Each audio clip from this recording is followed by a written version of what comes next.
Fascinating about the way, really fascinating about the way that time is different in music in that genre. Um, could you tell us the background of the piece and the title and how and why you wrote it? Oh, and you're muted. Thank you for telling me right away. Yes, this was a commission by a player called Klaus Spoors. And Klaus is a rare animal because he started very late and he already had a different job. He had a different profession. And around 30, I think, he decided to become a professional player. And now he's in his 50s, and he has grown considerably, and he gives concerts, and now he also commissions works. So he asked me to write a piece to show his new Kingma bass flute. Or was it a Kotato? One of the K flutes. I think it was a Kotato. He wanted to have the bass flute. He wanted to parade the bass flute, so to say. So it was obvious that it shouldn't be too hard to play, but it should show what the bass flute is about. And what I really like to do is I ask people what kind of music they would like to have. So if they have a style idea, or if they have a story they want to be told, or if there's a text that inspires them, or what's the function you want to have this piece played in. And he said he has a duo with a pianist, a professional pianist, and so I knew the piano could have some tricks. And yeah, the title Basilica Deserta, the piece is not supposed to like depict or explain a basilica. It's more that I imagined Klaus with his accompanist, or with his what's the PC word for that? Is that a team player? The dual Pianist. partner. Yeah, Pianist. I yeah, think. a pianist. I imagined him and his pianist in a deserted church. So then that's So just like the it's sound. So all the open pedal stuff. So also kind of works like a reverberation idea. one of my favorite composers, questions to ask composers who write for bass flute is writing for bass flute as opposed to C flute. How did that lead to what you actually wrote? And also writing for the commissioner as the flutist rather than writing flute music that you'll be the first performer of. How did that you've addressed this. What things did you actually do to show off the low flute in this piece? Um, well, it starts with the best note we have, the middle B, and I really like Bisbigliandi, and so I used lots of these tone color changes, and I went through all the registers, and it's pretty melodic. I have to say that Klaus wanted to have a piece that reminded of late Philip Glass. Like there was a string quintet or something he showed me that I listened to, but not for too long, and uh, and then I just started writing. You know, one of the things you said before about how you got started with him was what kind of piece would you like? And it's interesting in that you mentioned late Philip Glass that you're so versatile. You write in so many different ways, and writing for theater can sort of increase the need for that. Does this happen a lot with commissions that like he could have said, you know, maybe like late Schoenberg rather than late Glass, or like how open are you to the breadth of different possibilities like that? um, um, when you mention Schoenberg, I mean that's a very strict corsage. You know, it's Hmm. like very constricting to be able to repeat like in a motive, not to be Hmm. able to repeat notes. And as I'm obviously a melody player, I'm also a melody composer. And I improvised 12-tone music for some time. It was kind of a nice way to get your brain going. And I sometimes use this like an improvisational concept. And I wrote some, you know, some exercises in the style. But the good thing is today we don't have to, I don't know if that's the word, succumb to a style anymore. We're completely free. We can use whatever we want. I mean, we have all the tonality, then we have cage with the silence, like at the end of the total chaos of music. We have cage to me at the end with 4 minute something. And to me, after that, everything started to break up. And with the introduction of minimalism, and then also me coming from jazz, so being a person that just loves tonality and loves strong melodies, um, it's just great to live in such a time. I mean, when I started to compose, when would that be? Like middle of the 80s. Um, my composition teacher said, "Oh, that's very eclectic," and to him, eclectic was a bad name. And at the same time, I learned about composers from the States that used eclectic as a word they liked. So Ian Clark helped me with that. I listened to some Ian Clark music, and I was like, "This is so incredibly beautiful, and it's so incredibly minorish, you know? How does he dare?" And like 3, 4 days later, I was like, I want to do the same. I don't want to be afraid of kitsch anymore. Like if you come from a dissonant world, a simple major chord is like totally conventional, and it's good that this has broken up. We can do whatever we want. So I wish we could like have 5 hours to just talk to everybody about everything, but um, everyone I think is really eager to learn about honk. Um, Chris said to me when we were getting started, Tilmann has this piece for six contras. And I said, okay, I want to hear how this happens. Um, I think, did you want me to play some of the live performance for a minute or Oh, so, and then we'll play the overdubbed one? Or first tell us maybe we about should the listen. ensemble. Yeah. Yeah, maybe. Yeah, first I should tell you, and then maybe we should better listen to the pre-recorded one because Okay. it just has much more punch, and it's Hmm. although it's six times the same guy, it's the sextet of Tillman. So Ned McGowan asked me if I wanted to be part in a contrabass ensemble because he had written a whole rock record. He had produced a whole record with six contrabasses, and he had written a very long piece with like rhythmically very interesting stuff. And I mean, that's another person you should invite for these sessions here. Very cunning, very intelligent, and funny guy, and great musician. Lots of how to say, he's in for it. He just loves the contrabass. And so when he started to ask people who could come, and we started to try the financing, which is always a problem, we at the end had six people with six contras at the Adams Flute Festival. So I knew in 2 months, if I could, pull it off in 2 months, they would play a piece.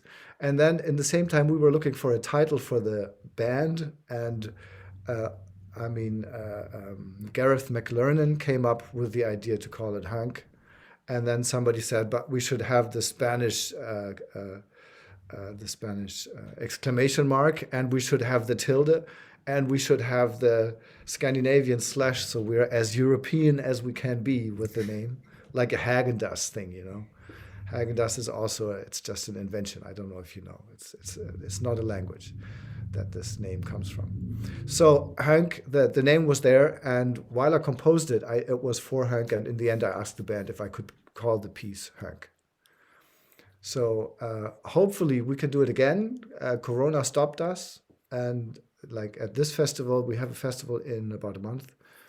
There's just too much going on. I will premiere some stuff, and I will see Carla, I will see Gareth, I will see all these players.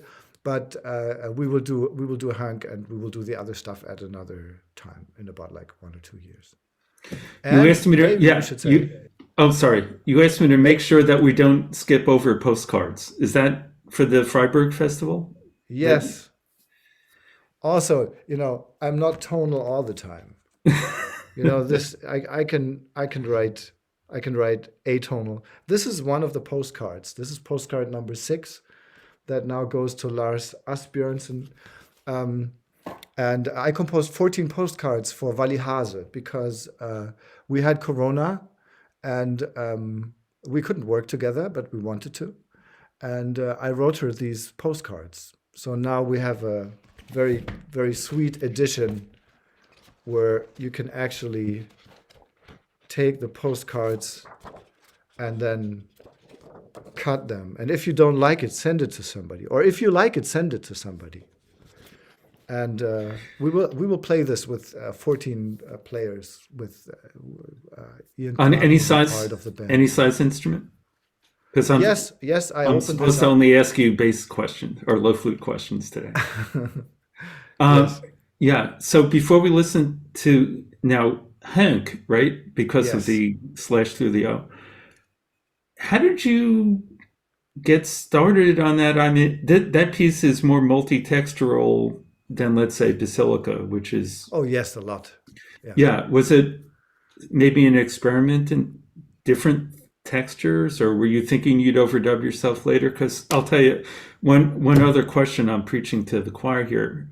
When you go digga digga dig with 6 hmm contras, hmm your recording sounds unbelievably tight, but It's the different. same guy.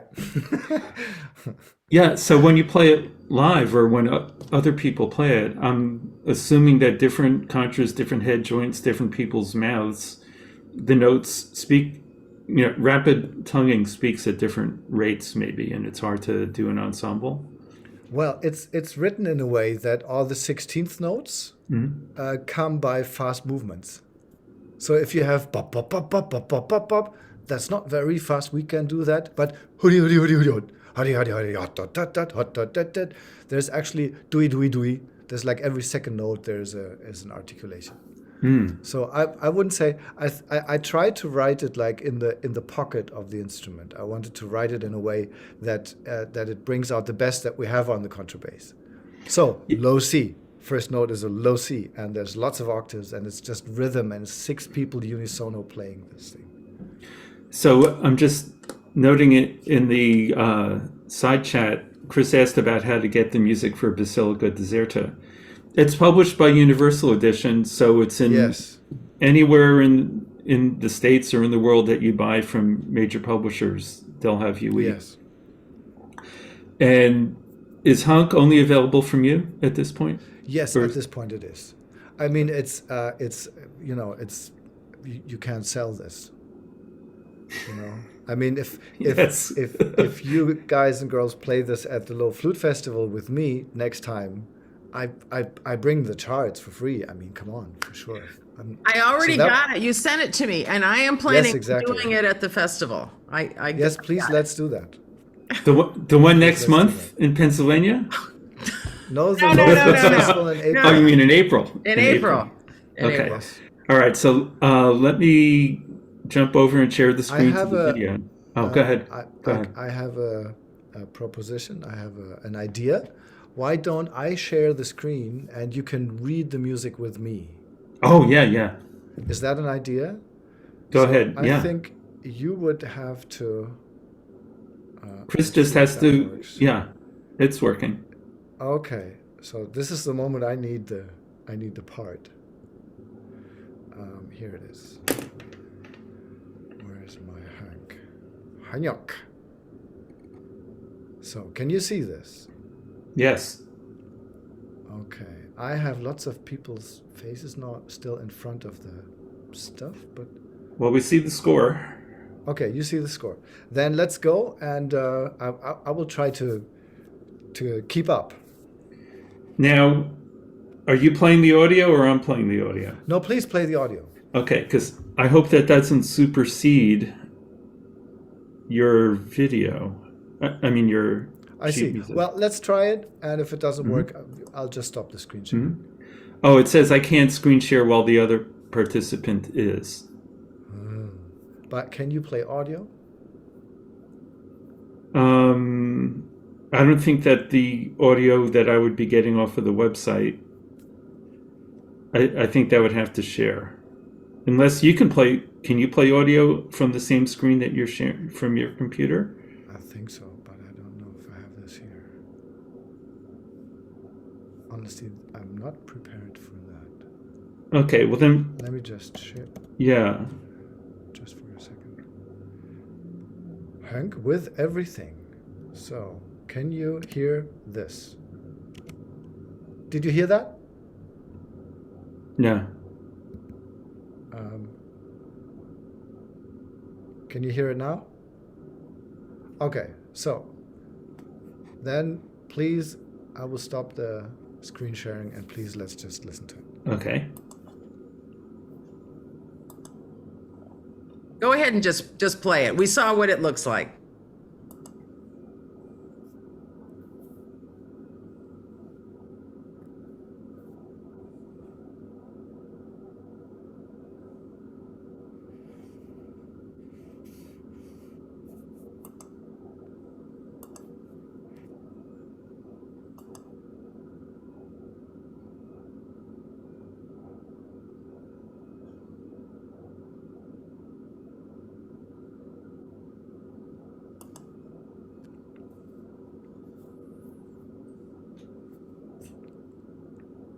So shall I tell you some more about the piece in the meantime? Okay. There's lots of unisono, and it's like a driving rhythm. And later on, it's kind of hard to write for a lot of contrabasses because they're so low. So I try to think more in rhythms and in lines than in chords. But in the end, you will hear there's three pieces. One is like very rhythmical, and then it's more like rubato, and it has lots of key clicks and things, and it has a solo, and it will end in a pretty minimalist piece with a solo that is written out, but it just says play this in between these points. So like the rhythmic outline is aleatoric, and that was kind of fascinating for me. And we have one bass flute there. I had Carla Rees play this on the bass flute. You are hearing the music, right? No. No? Oh, okay. Oh, you wonder why I'm talking. Yes. Yes, I was So confused that's by my- that. That was my page.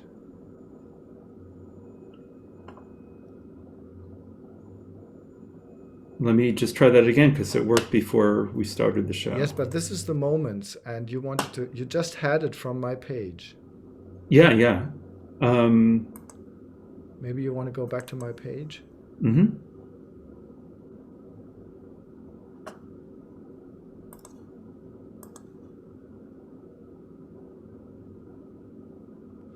Your screen isn't sharing, Danny. Yeah, no, I'm looking for the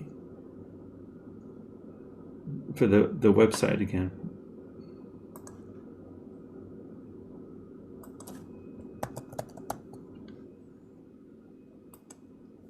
It's Keep just my talking, name. Tilmann. It's okay. Yeah, It's just keep my talking. name, and I'm a company, so Dehnhard. Yeah, yeah.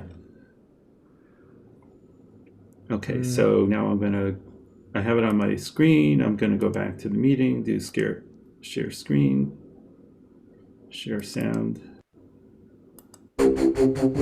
Yes.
All right.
Again, it's so hard to stop anything, but in the interest of filling in our hour, that was about half of the piece, and it's just so full of ideas.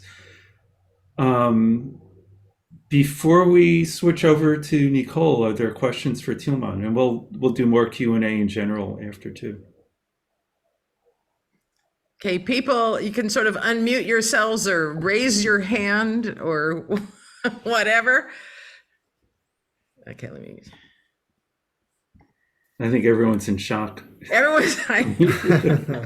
That is such a cool piece, and I can hardly wait to put that together. I get to conduct. I think. No, I don't know. We haven't decided who's. Yes, You get to please. click your tongue, but you can go. I can click my tongue. Yeah. Andre has a question. Unmute yourself, Andre. Oh, hi. Hi. So I was wondering, you have a piece for contrabass flute, Flight Delayed. Is it available, available to purchase as sheet music?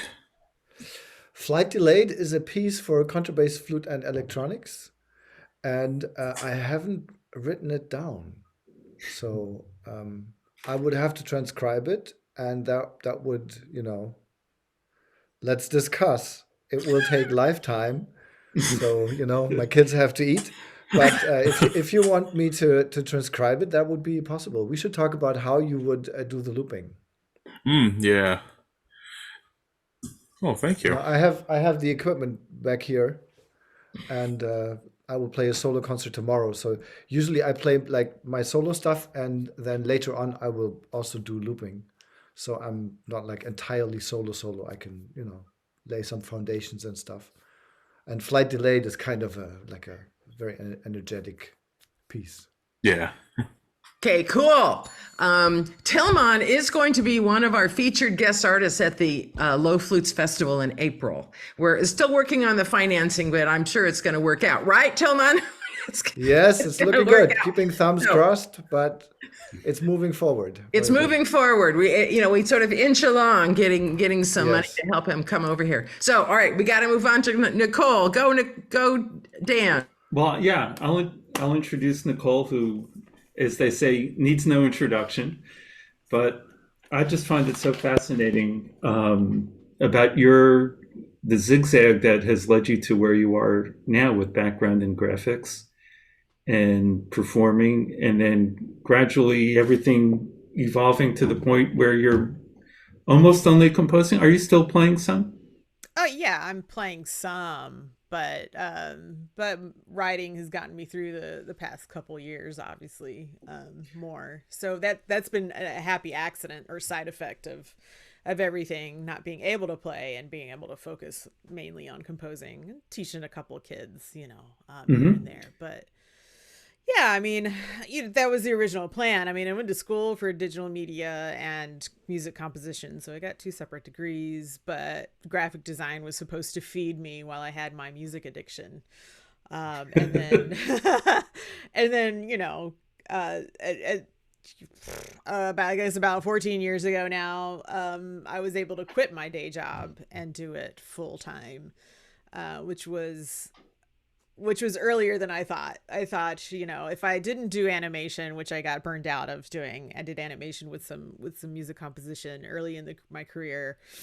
That was not the life for me, so I quit. And so I just figured if I did concert music, that would probably wait for retirement, before I could really focus on it. But it happened earlier, which is a happy accident. So So you that's what led me retired.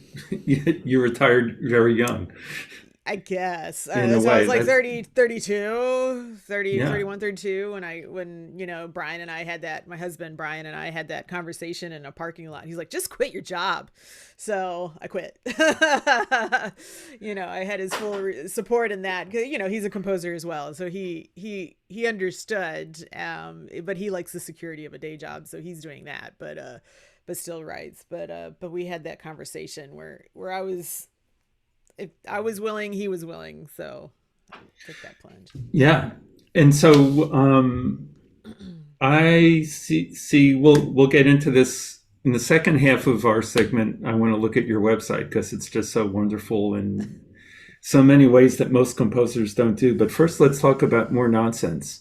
Okay. And I think of many of the pieces of yours that I know and that I've seen on stage. Wit and fun and theatricality are often elements of them. Can you tell us about the precarious name of more nonsense that sort of sounds like that's what it will be?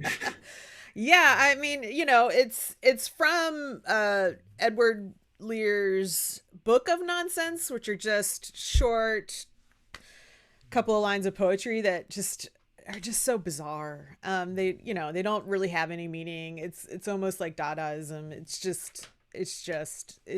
They're just odd little segments of visuals. And it appealed to me. It's like the problem I have with voice. The thing I like writing about instruments is that you can say something without saying something, and it could be interpreted different ways. And the thing I hate about voice is you don't always get that all the time. And so with these lyrics, it provided visuals without really being too pretentious or saying anything. And I like to have fun when I write. I like humor in my music. I always admired that from others when I was younger. I felt like that was a challenge for me to do. And so there is another piece called Nonsense, which is just soprano and C flute.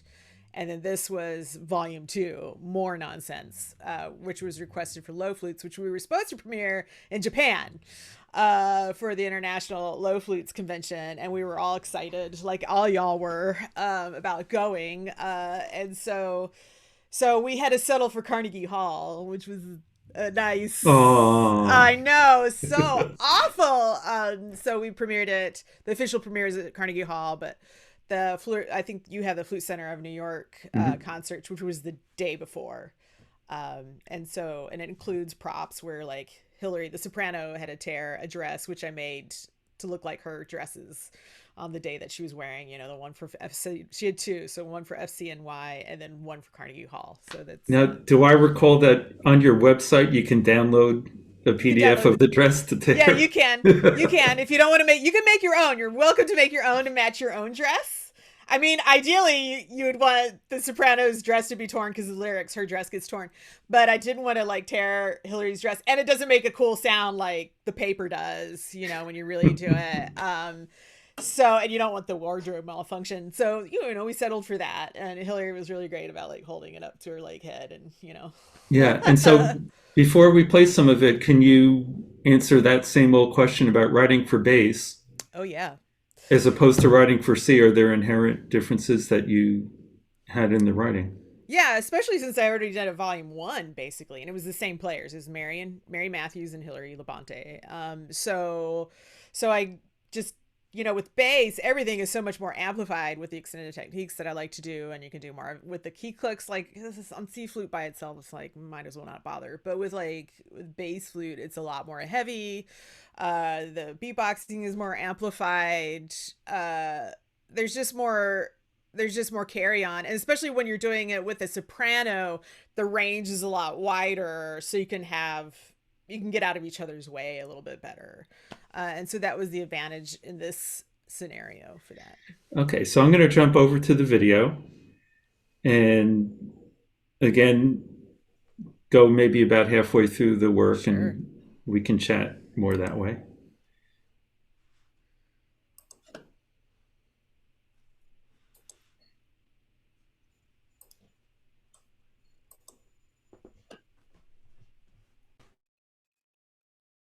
Does everyone see it?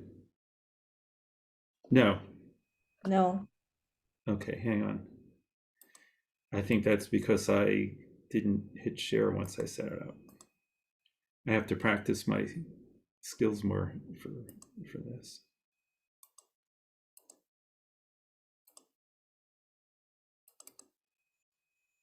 Now you see it, right?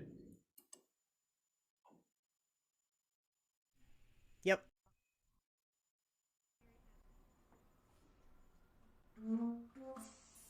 And you hear it?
Always leave them wanting more. Right. That's so cool. And of course, everybody go back to YouTube or Nicole's website that has it embedded and see what happens next. Yeah, I feel bad that I did make Hillary have to like blow her nose on Carnegie Hall stage. But you know, for her debut at Carnegie Hall, but she was up for it. She was there for it, you know.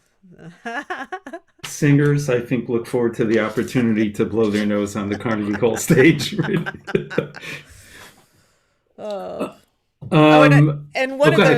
those effects, you know, it's hard to read, but like Mary was the one screaming into the bass flute, and Hillary was just had her mouth open. So some ventriloquism there, which was The high shriek? fun. Yeah, the very first one. Wow, The second I one couldn't was all tell. Hillary. Yeah, Yeah. yeah, yeah. Oh, yeah. I mean, it's really fascinating, and who knows? Well, you do. Of the rest of us, who knows what will happen next in the second half of the Mm-hmm. piece? But you're setting us up for lots of fun imaginative theater. As a segue into the new piece, Beyond the Pale, I wanted to go to your website, which I'm going to do correctly. Is there? Okay. Share screen, and there it is. Yay. Everybody, Yeah. we're at the top of Beyond the Pale. Yeah. So when we get to the page for this piece, we can see over at the top a few pages worth of here's what it looks like, here's what it's scored for. There's the recording, which is brand new, which is why we don't have a video. Mhm. But what I think is really special for everybody is that I sort of stumbled upon the fact that Nicole provides these extended techniques videos. I was once web surfing looking for how to do some techniques for peace of mind before I knew anything about beatboxing.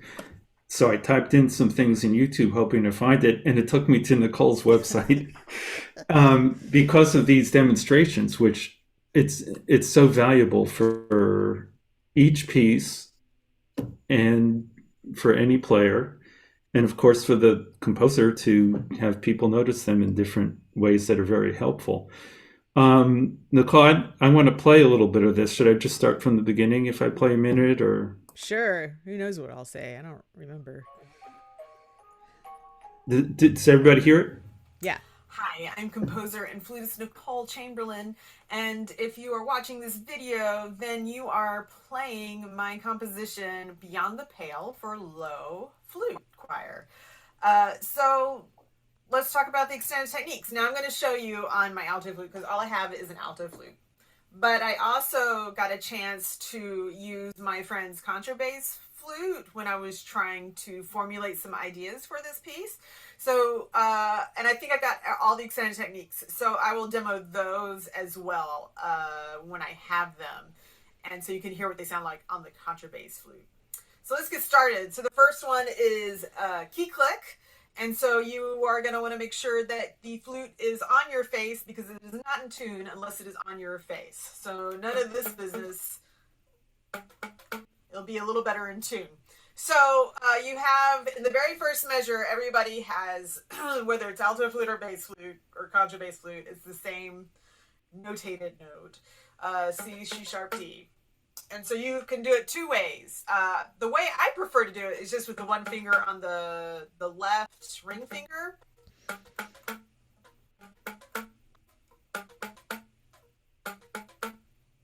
You may want to use all your fingers. That gets a little unruly for me. I get a little bit more control over just. Wait, I need to stop that. Mm-hmm. So, yeah, and etc. Likewise, there's just such a variety of things that you can learn from her videos like that. Do you want to tell us, Nicole, about Beyond the Pale, what the commission asked you to do and the whole context of that? Well, Judy, who is also here, commissioned it for the Low Flutes Committee to play at NFA. It was an interesting idea. I hadn't had a chance to write for a low flute ensemble. So, I think Tilmann talked about, the challenges of writing for things in similar range, where it's very low. And it was a similar idea, just trying to think of rhythmically and using the advantages of the low flutes, which they can amplify the percussion aspects of flute playing to get out of each other's way, since range wasn't really going to be, besides the altos, that could be heard. Everything else would get so muddy if it was all together all the time. And I wasn't going to write a chorale. I mean, I was in the dumps a little bit when I wrote this piece, but I wanted to not be there anymore. So it was a nice change of pace for me too, because my dad had just died when I wrote this. So it was nice to kind of to help get and amongst all my other health issues going on, to help to write this. So it kind of got me in a better place. So there's a lot of key clicks and pizzicato stuff that I do most of the time to help get out of the way of others. And Beyond the Pale, the whole idea is, the Beyond the Borders was the theme, and just always thinking that low flutes were always kind of confined to this slow, mysterious, beautiful lyricism, and I wanted to go beyond that and exploit a more active part that the low flutes can have in this unruly manner. Yeah, I found that real interesting when I read where you wrote that the word beyond, from the NFA theme sort of led you. It's not that it led you outside of the box because you tend to hang out there, but that it was, or you tend to integrate that, as we heard in the last piece. And same with Tilmann, that sometimes just one idea can start a spark. I was reading this Stravinsky quote the other day about in one of his lectures. He said that he needs constraints to get started. And the tighter the constraint, the better his imagination is. Otherwise, it's like walking into the Cheesecake Factory and opening up the 20-page menu and you don't know what to do. When the commission says, we need this, you know how to get started. And then everything can sprout because you don't start tied up. So let's listen to Beyond L, and then we will have time for questions. So let me go back.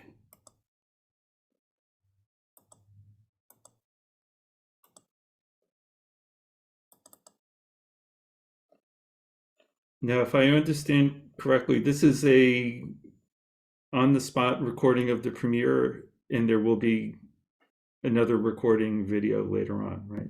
Maybe. I mean, right now, yeah, this is just the low flutes premiere. Mm-hmm.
Well, again, I'll say it's so hard to stop in the middle of something like that. But let's talk to the living composer. Barely. Yeah. Yeah. And actually, we have 7 minutes left. It's a great time if you have questions for Nicole about these pieces or anything, or for Tilmann, questions that came up in the meantime. Chris, you look like you're on the verge. Well, I was just going to say, Nicole, tell us about the book that you have published that talks about all these extended techniques. Yeah, Mary Matthews and I, she's one of the flute professors at Florida State, and one of the new ones. She and I have written a book a couple years ago called Beatboxing and Beyond. So she wrote the pedagogy of it, and then I wrote an etude to help demo. So for those of y'all that are new to it, you can focus on one etude, one extended technique, and get into it, instead of learning a new piece and having to do all of them at once, which is what usually they are. And it's overwhelming. And so we go through all of those, most of the extended techniques, there's always something, that we can't cover. And then we're about to put out a second one. We're finalizing it. We're editing it, which is more of the layering and the transitioning between them, so that you can do one or two at a time in one etude, or do two at a time. And actually we're going, and then we always, and all of them refer to repertoire where you can get into it. That applies to it. And Tilmann, one of your pieces where you're referencing, not, just saying, go look at Tilmann's piece here. If you want to do this more. So pieces that are more, that have more meat to it, than just a single one. Because we saw a need for it, my age and I think even older, we didn't do a lot of it in college, didn't get taught a lot of it. And so that's the reason why I even started writing it, because I needed to learn how to do it. And so I wrote something for myself to learn how to do it, because everything else was too overwhelming and I couldn't handle it. And so and Mary had even seen it in her own, teaching in her own studios about that need. So we came together. And I remember even Danny mentioned it when I did my Beatboxing to a Better Bach. He's like, you should write a book on it. I'm like, yeah, that's fine, but I'm not doing the pedagogy. No way. That's not my forte. But Mary was down to do it. So she's a good working partner. So, everybody is friends. Yeah, you just reminded me of that when I saw you do it live in Atlanta. Yeah. And you were teaching people to play Bach with better articulation and counterpoint by adding beatboxing. Can you tell us about how that works? It was just a different way, how we all kind of get stagnant in our practicing, and beatboxing kind of helped you find the anchors of, I use the Bach partita and A to kind of demonstrate that and break it into little pieces so you can see the hierarchy. A composer, when they write for solo flute, they're just not writing for one instrument. You're pretending sometimes to also be other instruments. And so just pointing that out in something like a basic solo piece can help you just understand it a little better than just like a sea of notes, which the partita can be. It's just da, da, da, da, da, da, da, da. It's like, what is important here? It's hard to pinpoint. And so that was the motivation behind that. And that has been how Mary had been teaching it too, just separately, not the partita, but the Tafano and Gobert. Those exercises, she was doing similar things to help get a grasp on hierarchy of, a bunch of notes, like what's important and what's like secondary or tertiary. So next will be the 12 Telemann Fantasias. Sure. Where you bring out all the fugal voices with different effects. Yeah. for someone else to play. Yeah, it's for someone, never me. I know. I don't want to work that hard. Come on. Mm-hmm. Yeah. Involves practicing. Any other questions or thoughts or statements? I would like to say that when Andre asked me for a flight delayed, I just searched and I found out that I had transcribed this piece already. So if anybody's interested in flight delayed, I already have a copy. It's easy to get. That's what happens. It when sounds you write like how for could so you long. have forgotten? Yeah. I just simply forgot. But then my brain after 5 minutes it tells me what I need. Yeah. Yeah, sometimes. well, so actually, I was wondering, Tilman, about the relationship of improvising to composing for you. That do some pieces start with a whim, or you're playing something and eventually codify it? I wonder that always when I hear "Wake Up," Uh-huh. for instance. Yes. Well, Wake Up started with having an alarm clock and a piccolo, and then trying to play around the piccolo. So obviously that was improvised in the beginning. And usually when I start to write things down, then I get lost somewhere or I don't know how to go on, and then I put it into the computer, so I have it like printed, and then I play it into the computer, and then usually in this process something else comes up, and then I go on. And sometimes I really have like a foundation, and I put up a microphone. I have the foundation, and then I just play something, and transcribe it later. So it comes from both sides. I do this. I've got we Oh all have yes, the dictaphone app or something. yes, It yes, comes yes, in real handy. yes. And sometimes I sing stuff in there, and then I say, and now it goes into 5/4, and this, and then there's a time change, and blah blah blah. And then later I write, and I have these great ideas, and in the end, I recognize that it was all in there. Huh. It was like the whole string of thoughts was already in the first idea. Well, it's kind of interesting sometimes. I'd like to say I haven't taken a commission yet for contrabass flute because nobody asked me. Just as a hint, would be nice to write for lower flutes. Peter Verhorian has asked me to write something for piccolo and bass flute, so we can perform this together. So there's something coming up for this community.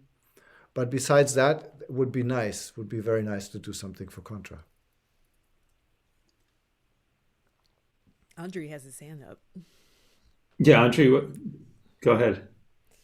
Oh, I was also wondering, to build off what you were saying with the notation, if you come up with something that's relatively free in rhythm, how do you tend to notate that?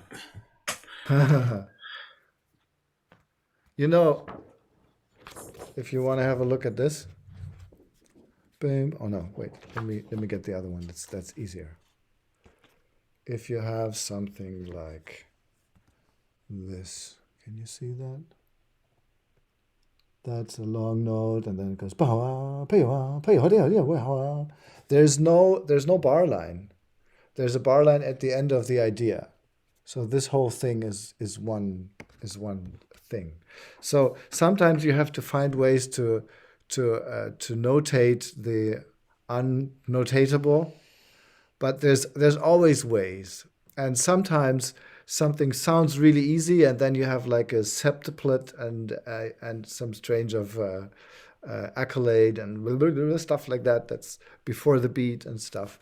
And then later I will read the text and try to play what the text says and recognize that it sounds a lot more complicated, and then you go back and you find ways to do it. But I think, I mean, almost anything can be written down that can be produced.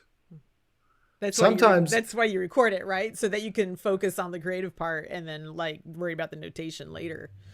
If it's yeah. Also, complicated, I don't want to get lost in working with the pen. When I record it and then I make a tea and I come back and I can listen to it, I understand the flow of the thing better. I understand the meaning that gets conveyed much better. Composing just with the pen sometimes is way too dense. You're working on it for a very long time, and then after that you have like 8 seconds full of information, and there's no breaks and nothing, and then you understand, no, I need more space. And these things are, for me, are much easier when I can hear and have like a physical feedback of the thought. Notation sometimes can give the impression that there's only one accurate way to play something because it's written down. But in performance, the durations of things, I think it's easier to compare to, let's say, a stage play. Mm-hmm. That if a script just has a sentence, you can read that sentence in so many different pacings. And with music, nobody would play the Bach cello suites or the flute partita like a MIDI file. Well, let me take that back, because some people would. But when you play it for a competition, when you play it as your own artistic recital, you have the license, and it's almost expected to not play syrinx like a MIDI file of what Debussy wrote. But when you have adjudicators, there's no way to know what they're going to, some might expect that, some might not. So with contemporary works, and especially composers who were writing for themselves and improvise and play their pieces a lot, it might not be that you're supposed to play everything literally all the time. I had this strange situation that a trio wanted to have music, and there was a teacher, and there was a big competition, and the piece had to be a contemporary piece. And then they came and said, this doesn't work, can we do it differently? And I was like, yes, please do it. And then they said, but you have to notate it that way now. And I was like, yeah, but who cares? And they said, well, the jurors do. The jurors sit there and they read the text, and they want to know if you executed it the way it's on the page. So that meant that after some, how to say, like with your dress, right? I had to fit the notation to what we had worked on musically, which is like completely the wrong way around, right? You compose something, the creators create something, and then you have to go back and do the script in a way that the jurors will understand. It's a bit weird. Yeah. As the publisher of many flute/composers' music and other instruments as well, I sometimes get calls or emails at work from people running competitions saying, well, the publication says this, but the composer's own CD phrases it differently. What's the right way to do it? And if we don't know, we can't put it on the competition. And boy, does that teach kids the wrong thing. But I think a high school all-state competition is different than a young artist competition in terms of what's expected, and there is no right answer. It's certainly good that composers who are performers keep thinking and keep growing their piece after it's done. Karajan made 3 recordings of the Beethoven symphonies and etc. with a lot of other conductors. It isn't because the first one was wrong. It's because there's other good ways to look at it.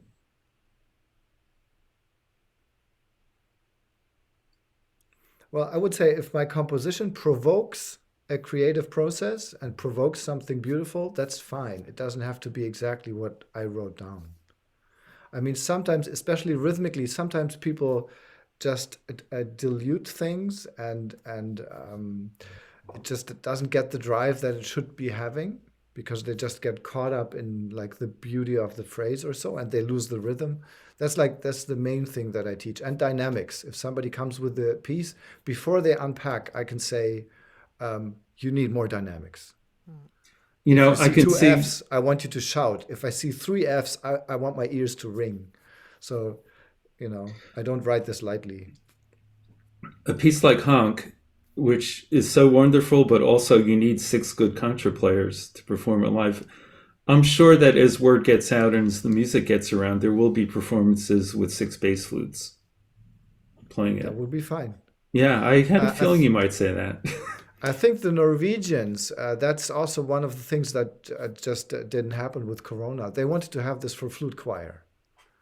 So that would be wonderful, because I could open up all these chords, right, Nicole? All the problems of the low flutes, we could just open it up like to the ceiling. That would be wonderful. And anytime. Honk 2. We'll do that. Honk with chirp. Okay, I think we should wrap it up. Well, thank you for having me. Yeah. Thank you to and our great wonderful to know more guests. from Nicole. Good to see Tilmann.